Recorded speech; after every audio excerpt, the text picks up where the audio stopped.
Ada sebuah perintah yang tampak aneh dalam Al-Quran. Perintah yang membuat kita bertanya-tanya. Perintah yang seolah-olah kontradiktif. Allah berfirman, "Dan ingatlah kepada Tuhanmu jika kamu lupa." Tunggu sebentar. Bagaimana mungkin kita bisa mengingat sesuatu saat kita sedang lupa?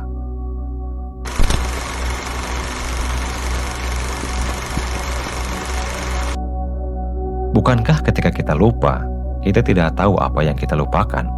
Jika kita tahu, berarti kita tidak benar-benar lupa, bukan? Tapi di balik paradoks ini, tersimpan rahasia spiritual yang sangat mendalam. Rahasia tentang apa artinya benar-benar mengingat Allah, dan apa artinya benar-benar lupa padanya. Allah berfirman dalam surah Al-Kahfi ayat 24, "Dan ingatlah kepada Tuhanmu jika kamu lupa." Mari kita buka misteri di balik perintah yang tampak paradoks ini.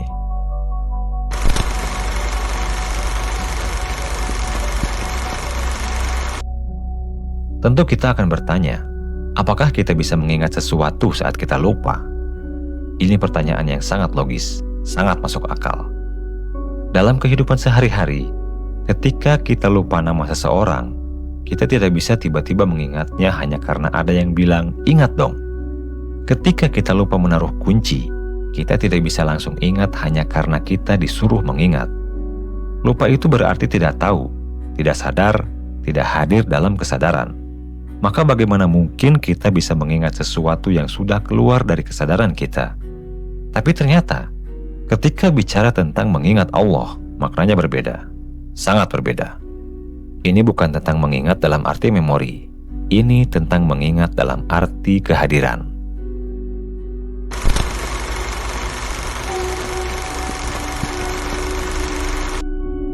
Tetapi ada hal yang mesti kita pahami.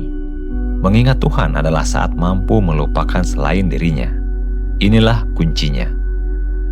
Mengingat Allah bukan sekadar menyebut namanya dengan lisan, bukan sekadar menghafal Asmaul Husna, bukan sekadar melantunkan zikir.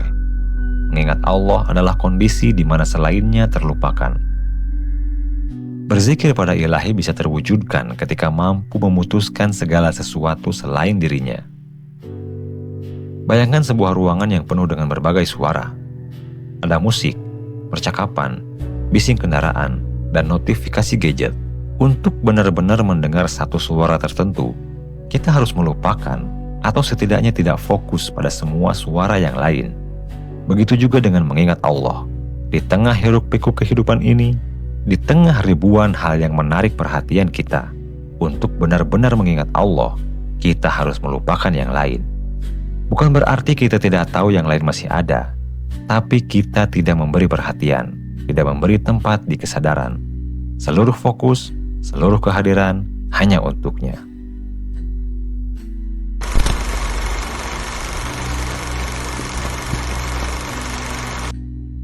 Ketika kita berhasil mengingat Tuhan yang Maha Tunggal, seluruh Tuhan-Tuhan kecil yang bersembunyi di hati telah pergi. Tuhan-Tuhan kecil ini adalah segala yang kita beri perhatian berlebih, segala yang kita takuti kehilangannya, segala yang kita kejar dengan obsesi. Bisa jadi uang, bisa jadi jabatan, bisa jadi pengakuan, bisa jadi hubungan, bisa jadi bahkan citra diri kita sendiri. Semua ini adalah Tuhan-Tuhan kecil karena mereka mengisi ruang di hati yang seharusnya hanya untuk Allah. Mereka meminta perhatian kita. Mereka menuntut loyalitas kita. Mereka mengklaim kepemilikan atas waktu dan energi kita. Tapi ketika kita benar-benar mengingat Allah yang Maha Tunggal dengan sepenuh hati, dengan sepenuh kesadaran, Tuhan-Tuhan kecil ini kehilangan kekuatannya. Mereka tidak lagi mendikte pikiran kita. Mereka tidak lagi mengendalikan emosi kita. Mereka tidak lagi menjadi pusat kehidupan kita. Mereka pergi, atau setidaknya mereka kembali ke proporsi yang seharusnya.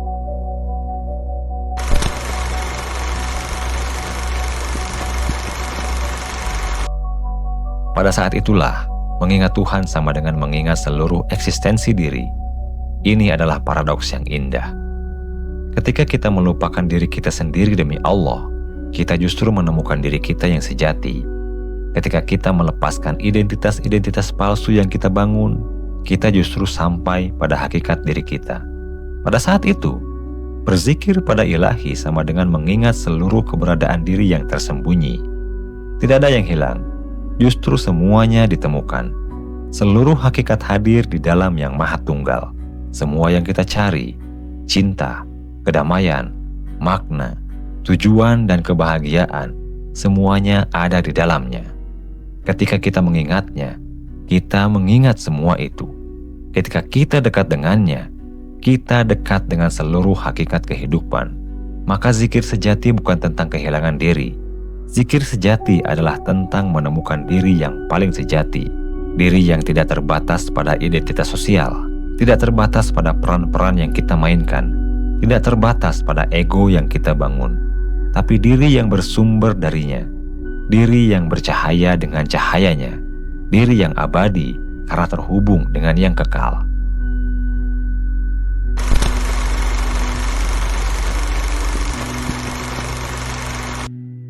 Ada yang mengatakan kata insan berasal dari kata uns, yang artinya kedekatan. Ada juga yang mengatakan berasal dari kata nisyan, artinya lupa. Sebenarnya, kedua makna ini benar. Inilah keindahan bahasa Arab. Inilah kedalaman bahasa Al-Quran. Satu kata membawa dua makna yang saling terkait. Manusia adalah makhluk yang memiliki kapasitas untuk kedekatan dengan Allah, kapasitas untuk uns, untuk intimasi dengan Sang Pencipta. Tidak ada makhluk lain yang memiliki kapasitas ini sepenuhnya.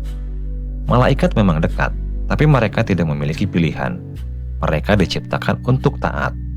Manusia memiliki pilihan, dan ketika manusia memilih untuk dekat, kedekatan itu memiliki nilai yang luar biasa.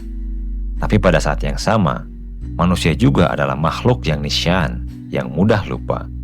Mudah lupa pada tujuan penciptaannya, mudah lupa pada penciptanya, mudah lupa pada hakikatnya sendiri. Dan inilah ujian manusia. Apakah kita akan menggunakan kapasitas kedekatan kita, atau kita akan terperosok dalam kelupaan?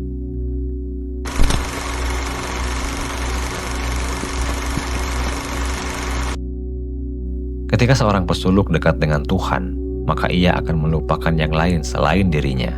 Inilah hukum spiritual yang berlaku. Semakin dekat kita dengan cahaya, semakin pudar bayangan-bayangan. Semakin dekat kita dengan kebenaran, semakin jelas kebohongan-kebohongan.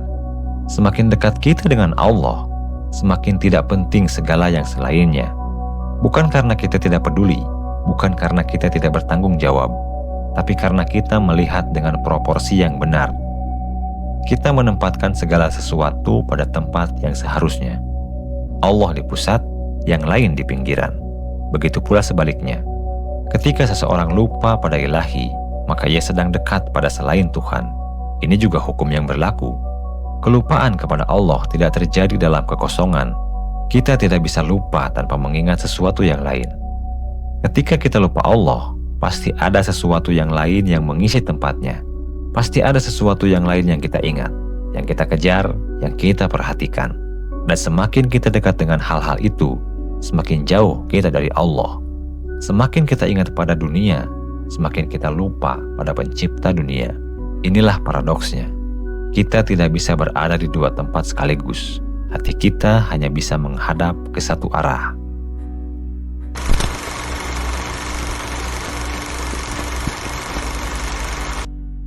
Sobat Rumi, maka hari ini, mari kita tanyakan pada diri sendiri, apa yang sedang kita ingat?